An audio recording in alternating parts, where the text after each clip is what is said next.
Munesh Sharma, Gujarat government अपने tourism को बढ़ावा देने के लिए, अपने कल्चर को बढ़ावा देने के लिए बहुत से तरीके अपना रही है, इनोवेशन कर रही है। और उसी के अंदर एक और इनोवेशन का है उदयपुर में गरबे का प्रोग्राम करना, क्योंकि 14 सितंबर को उदयपुर का है। और जो लोग यहाँ पर रह रहे हैं उदयपुर में, वो बच्चे और महिलाएं और युवतियाँ जो इसमें भाग लेना चाहें वो 8 तारीख से 14 तारीख तक प्रैक्टिस भी कर सकती हैं। और 14 तारीख को शाम को 7:30 बजे फील्ड क्लब में ये प्रोग्राम आयोजित होगा। उसमें प्राइजेस भी फिक्स हैं। हमारे साथ है असिस्टेंट जनरल मैनेजर जितेंद्र जी, जो गुजरात टूरिज्म से है। आपका चैनल पर स्वागत है जितेंद्र जी। Thank you. पहले तो ये बताएंगे सर कि गुजरात गवर्नमेंट जो ये प्रोग्राम कर रही है, उसके पीछे मोटिव क्या है, क्या उसके पीछे? देखिए, एक तरीके से अगर हम मोटिव की बात करें तो हमारा जनरल आइडिया ये है गुजरात गवर्नमेंट का, टूरिज्म डिपार्टमेंट का, कि गरबा जो है वो जैसे यूनेस्को ने 2023 में उसको intangible cultural heritage for humanity के तौर पर उसको घोषित किया था। तो गरबा अभी सिर्फ ना एक नृत्य से बढ़कर हम बोल सकते हैं कि एक जरिया बन चुका है लोगों को एक दूसरे की संस्कृति से अवगत कराने का, एक दूसरे को एक साथ एक मंच पर लाने का और एक दूसरे को जोड़ने का। तो हमारा ये जो मेन ऑब्जेक्टिव है ये इवेंट करने का उदयपुर में, ताकि लोगों को गरबा के बारे में पता चले। जैसे पिछले कई सालों से कुछ सालों से उदयपुर में भी नवरात्रि का आयोजन होता आ रहा है। हम जो वाइब्रेंट नवरात्रि करते हैं 2003 अहमदाबाद में, जो आदरणीय प्रधानमंत्री जब हमारे मुख्यमंत्री थे उनका ये इनिशिएटिव था। तो like it's open for all. Vibrant Navratri जो है अहमदाबाद में वो जनरल पब्लिक ऑडियंस के लिए ओपन फॉर ऑल है, उसमें कोई टिकट या पास की जरूरत नहीं। उसी तरह से हम उदयपुर में भी ये करना चाहते हैं, ताकि जो लोग मतलब जिनको गरबा के बारे में नहीं पता है वो गरबा सीखें और एक दिन के लिए यहाँ पे जो इवेंट कर रहे हैं उसका आए और पार्टिसिपेट करें। कि ये राजस्थान में श्राद्धों का टाइम आता है, उसके बीच में गरबे का आयोजन होता, क्योंकि जब गरबे का जो मेन पीरियड होगा उस समय अगर ये होता तो आपको नहीं लगता था लोग ज़्यादा इसको, और थोड़ा सा लंबा पीरियड होता है 3-4 दिन का होता है। उदयपुर में गरबे का बहुत बड़ा क्रेज है, मतलब आप ये मानिए हर ग्राउंड गरबे के लिए सजा होता है। उसके बारे में आप क्या देखिए, अभी ये हमारा फर्स्ट ईयर है आउट ऑफ गुजरात। हम ये पहली बार नवरात्रि आयोजित है, गुजरात के बाहर नवरात्रि आयोजन करने जा रहे हैं। ये उदयपुर फर्स्ट सिटी ये हमारे लिए है। तो धीरे धीरे हम गरबा का और नवरात्रि की जो कल्चर है हमारा, उसको ये फेस्टिवल को हम गुजरात के अलावा भी कई सिटीज में करना चाह रहे हैं। अभी ये फर्स्ट ईयर है, इसीलिए हमने ये एक दिन का आयोजन किया हुआ है। जिस तरीके से रिस्पॉन्स हमको मिलता है उसी रिस्पॉन्स के बेस पे हम थ्रू आउट द ईयर शायद सोचेंगे इसके बारे में। हम हमारे जो माननीय मुख्यमंत्री जी और हमारे सेक्रेटरी उनके साथ भी जब वो लोग भी जब यहाँ पे हमारे सेक्रेटरी और एम आएंगे, तो जब जिस तरीके का रिस्पॉन्स हमको मिलता है यहाँ पे एक दिन के लिए, उसी रिस्पॉन्स के बेस पे हम उस भविष्य में किस तरीके का लंबा आयोजन कर सकते हैं और दूसरी कौन सी सिटी में कर सकते हैं, उसके बारे में भी विभिन्न लाइक पॉजिटिवली थिंक अबाउट। 14 तारीख के प्रोग्राम में आपने बताया केंद्रीय मंत्री श्री भी आ रहे हैं, राजस्थान की जो मंत्री हैं मुख्यमंत्री जिया कुमारी वो भी यहाँ रहेंगे, और आपके गुजरात के मिनिस्टर कैबिनेट टूरिज्म मिनिस्टर जो है वो भी यहाँ रहेंगे। तो जो प्लेस आपने चुना है 7:30 बजे का टाइम रहता है करीब, एक तो आपकी एंट्री फ्री है। ये यूथ में गरबे के प्रति बहुत ज़्यादा उत्साह है, और उसके बाद 8 तारीख से लेकर 14 तारीख तक उनको प्रैक्टिस का भी अवसर दे रहे हैं। 8 से 13 8 तक 13-14 को प्रैक्टिस में आएंगे, मतलब गरबा के लिए आएंगे। तो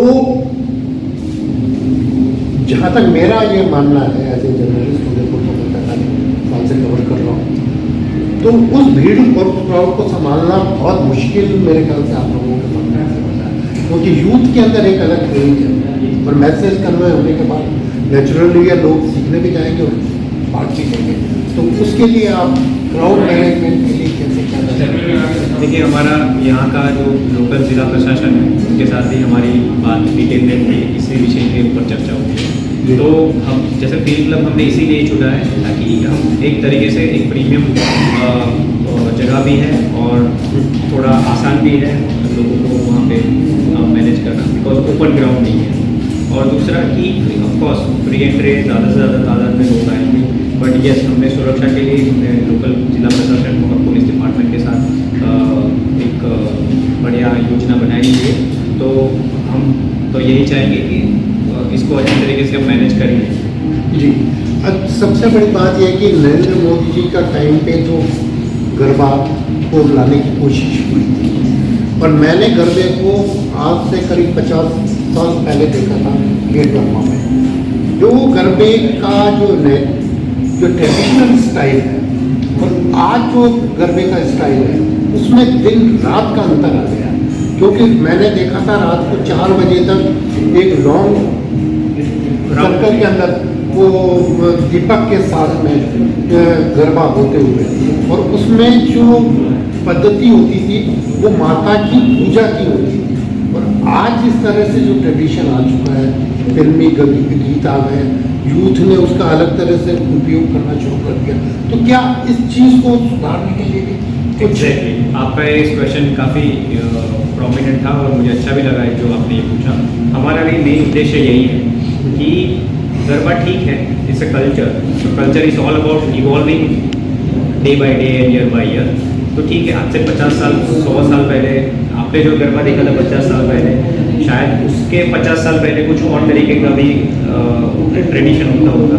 तो tradition is all about evolving, but yes इसका जो ज़्यादा ग्लैमराइजेशन इतना जो होना चाहिए वो हम नहीं चाहते कि उसको थोड़ा बैलेंस करें। लाइक माँ शक्ति की आराधना के साथ साथ ये पूजा का पर्व है, पूजा की पद्धति है। तो हमने फील्ड क्लब में भी हमने इसी तरीके का आयोजन किया है कि सिर्फ गरबा एज अ नृत्य महोत्सव के तौर पे हम नाचे। हमने वहाँ पे भी आरती का आयोजन, आरती भी हम करने वाले, माँ शक्ति की आराधना का भी हमने वहाँ पे आयोजन किया हुआ है। तो हम एक मैसेज देना चाहते हैं, being the government department, we want to convey our message to general audience कि we should keep the balance. तो ये जो आस्था का प्रतीक है, जिस तरह के पिक्चरों में ग्लैमराइजेशन हुआ इसका करने का, और उसके बाद जो हालात एकदम से अलग डायरेक्शन में चले गए, गरबा का जो मूल स्वरूप है वो आज अपने स्वरूप से बहुत दूर निकल गया है। नहीं, ऐसा भी बिल्कुल नहीं है। आपको जानकर आश्चर्य होगा कि जो गरबा का जो मूल स्वरूप था तो पहले सिर्फ होता था ढोल और शहनाई के ऊपर गरबा, क्योंकि तब तो ऐसे इलेक्ट्रॉनिक ड्रम और गिटार और वो सब इंस्ट्रूमेंट थे ही नहीं।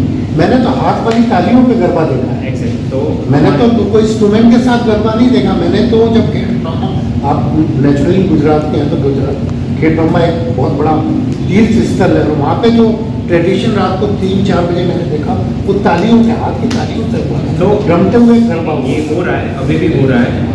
आपको मैं वही बता रहा था कि जानकर आश्चर्य होगा कि अहमदाबाद में भी कुछ ऐसे लोकेशन अभी पिछले 2-3 सालों से ऐसे जगह पे ऐसे गरबा हो रहा है जहाँ पे सिर्फ ढोल और शहनाई के साथ गरबा होता है। कोई नॉइज़ नहीं, सिर्फ ढोल और शहनाई। सुबह 4-4, 5-5, 6-6 बजे तक वो चलेगा सिर्फ ताली के में। तो यूथ में ऐसा भी नहीं है बिल्कुल कि सबको ग्लैमराइज गरबा ही करना है।